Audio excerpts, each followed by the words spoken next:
Fala, torcida do Verdão, tô aqui com mais um conteúdo para vocês, trazendo mais informações desse jogaço que acabou de acontecer. Palmeiras e Internacional, sensacional, pessoal. Palmeiras atropelou o Internacional por 4-1 e o Vitor Roque conseguiu marcar 3 gols contra o Internacional. Tô trazendo aqui para vocês o troca de passes. Antes de começar esse conteúdo, eu peço que você se inscreva no canal, deixe o seu like e ative as notificações, que isso vai me ajudar demais aqui na plataforma do YouTube. E vocês também sempre vão estar recebendo ótimos conteúdos de qualidade sobre o Verdão. Então, sem mais enrolação, bora pro conteúdo.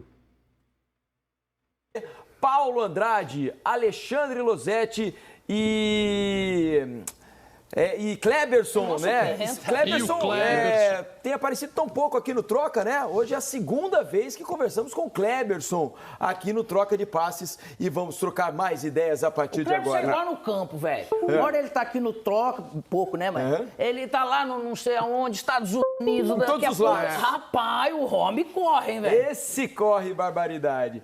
Ô, Paulo, uma grande exibição. Olha, fazia tempo que eu não via o Palmeiras ser tão aplaudido como foi na saída pro intervalo. O que esse time foi aplaudido de pé por boa parte do estádio hoje, depois dessa grande exibição e 4-0 no intervalo. Bem-vindo ao Troca, amigos. Boa noite. Obrigado, valeu Diniz, Lofredo, grande Alex. Pois é, foi uma atuação de gala do Palmeiras no primeiro tempo, então são esses dois lados da moeda. Vocês começaram falando do Internacional, né, que foi um time irreconhecível na primeira etapa, e por outro lado o Palmeiras, né, foi avassalador com os 3 gols pela primeira vez na carreira. O Vitor Roque conseguiu o que a gente chama de hat-trick, né, 3 gols no mesmo jogo. Deu tudo certo, foram ótimas notícias no decorrer da partida, a volta do Veiga, que ficou um bom período se recuperando de lesão. A volta do Bruno Rodrigues, que não jogava desde janeiro do ano passado, praticamente não jogou no time do Palmeiras, né, com lesões dificílimas, acabou se curando, hoje voltou. A estreia do Andréas Pereira, enfim, o palmeirense vai para casa com ótimas notícias, principalmente o primeiro tempo e o que o time conseguiu produzir. E é sim, Paulo, Kleberson, prazer estar com vocês de novo. Abraço, Diniz, Lofredo, Alex. O gol no comecinho, disse o Alan Patrick agora no final ao Fernando Becker, teve muito peso. O Internacional sentiu muito o gol. Antes dele, eram 3 minutos de jogo, a gente já conseguia perceber que o Palmeiras tinha tudo para fazer um bom jogo e que o Inter não começava bem. E esse abismo foi se abrindo cada vez mais, né? O Palmeiras foi melhorando no jogo e o Internacional piorando muito até terminar o primeiro tempo de maneira desastrosa, assistindo ao jogo. E aí me passa muito a ideia de um time despreparado. Eu não falo despreparado querendo colocar a culpa no treinador, mas até porque eu acho culpa aqui não é tribunal, né? A gente comenta o que aconteceu, não ficar distribuindo culpa. Mas quando você toma um gol nesse contexto e sente tanto assim, quer dizer, qualquer time de futebol precisa ter resiliência, precisa ter concentração, precisa ter um nível de preparo, até psicológico, para qualquer cenário que possa acontecer no jogo. E o Inter foi minguando e o Palmeiras se aproveitando muito bem, entendeu qual era a estratégia exata, qual era a jogada correta, sempre uma bola mais longa nas costas de uma linha de defesa que estava um pouco alta e não contava com a ajuda da pressão dos jogadores de frente. Então os jogadores do Palmeiras tinham muita liberdade. Então o Inter facilitou a vida do Palmeiras? Sim, facilitou, mas o Palmeiras teve uma execução precisa de todos os movimentos, todos os lançamentos eram corretos, os jogadores partiam na hora certa, não ficavam em impedimento, as aproximações eram boas. Então foi a união de um time que conseguiu fazer tudo certo no primeiro tempo contra o Internacional, que eu só tive um ponto positivo a destacar: algumas jogadas pelo lado direito com o Aguirre, que foi muito mal na marcação, mas ofensivamente foi a principal arma do time, com o Vitinho, algumas poucas combinações ali no primeiro tempo. De resto, só o Palmeiras jogou, o Inter assistiu, uma passividade assustadora e o Palmeiras inspiradíssimo.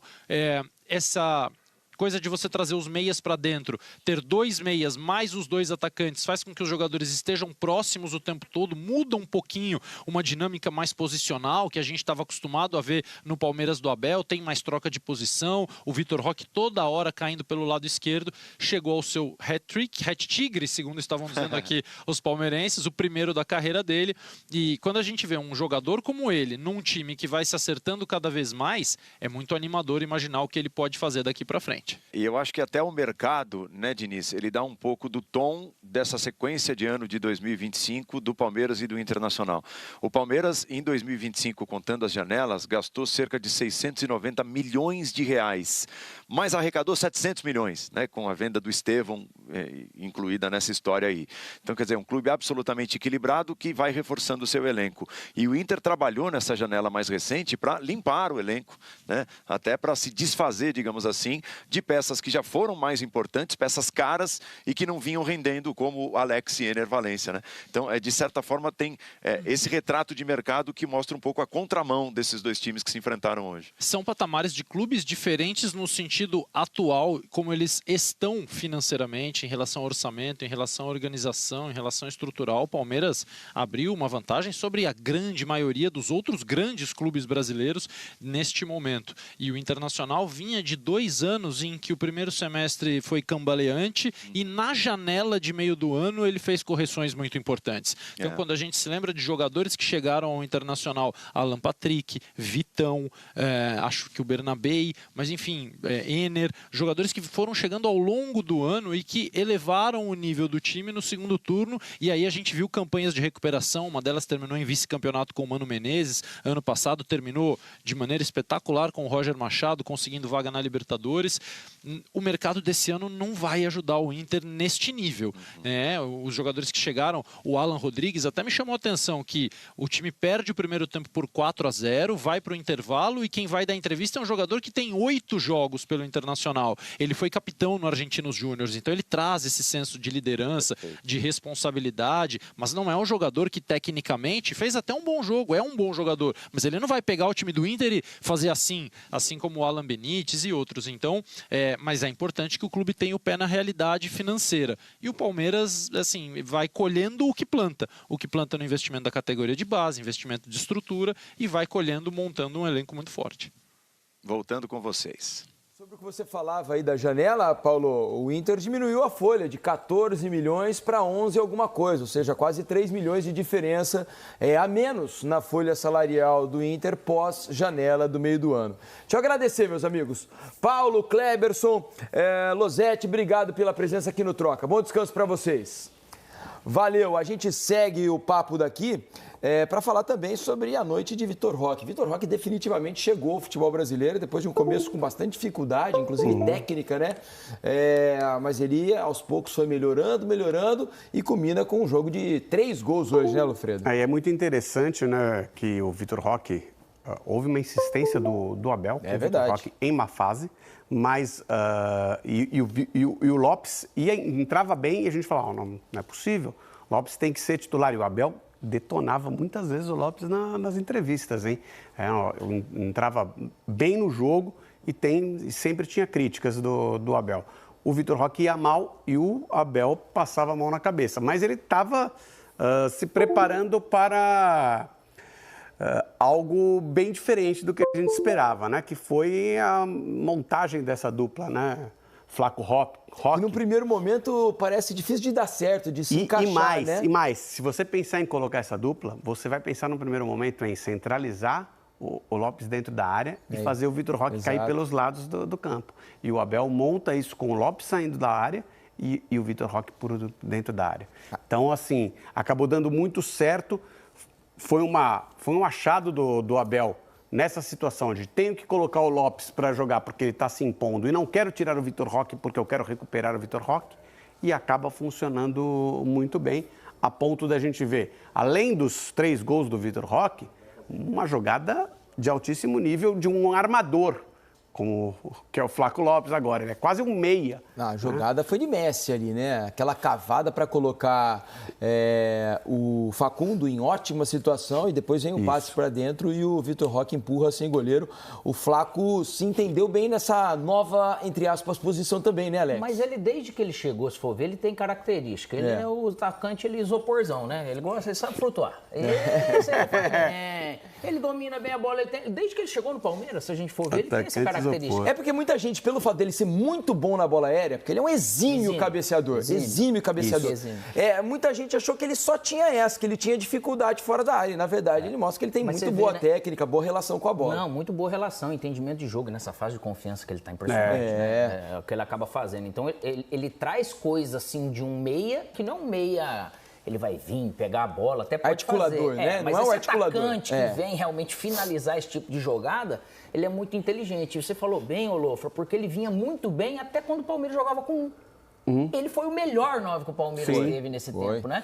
A gente falou aqui, ele fez 22 gols no ano passado e hoje, preciso até rever o número atual, porque semanas atrás aqui eu falei que ele já estava com 17 esse ano e ainda tem uma boa parte do ano para ser jogado. Quando o Endrick surgiu para jogar, os 3 zagueiros, ele colocar o Endrick, o Flaco sempre, acho que, sei lá, a maior parte do tempo, lógico que na chegada ali ele teve algo que... Mas depois sempre ele acabou sendo bem com esse segundo. Então ele é um cara que traz essa característica.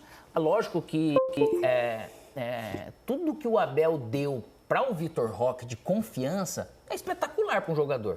De dar chance. Pode ir, vai. Com certeza que ele falava isso no ouvido, né? E estava sempre vai jogar. Lá. E o Flaco também foi interessante porque ele esperou o momento dele. Se ele entrava 10 minutos, ele era importante. É assim que se faz um elenco. Tá aí um tipo de amostra que para um time igual o Inter, times igual o Inter Grêmio, que tem essa dificuldade dentro de um jogo de futebol, você precisa de todo mundo, cara. E esse exemplo do Palmeiras aí é espetacular. E culminou, né, essa boa fase do Flaco com a convocação para a seleção argentina. Né? Ele foi convocado para a seleção nessa última data FIFA. E viver com isso antes do Messi aposentar. Isso, mais exatamente. Acabei de checar aqui, são 17 gols já na temporada, além de 4 assistências. O Abel muitas vezes criticava ele e até colocava em questão algumas situações técnicas do Flaco, que realmente aconteceram, não era assim, mas o Abel colocava isso numa certa exposição. No momento que ele perdeu alguns gols, né?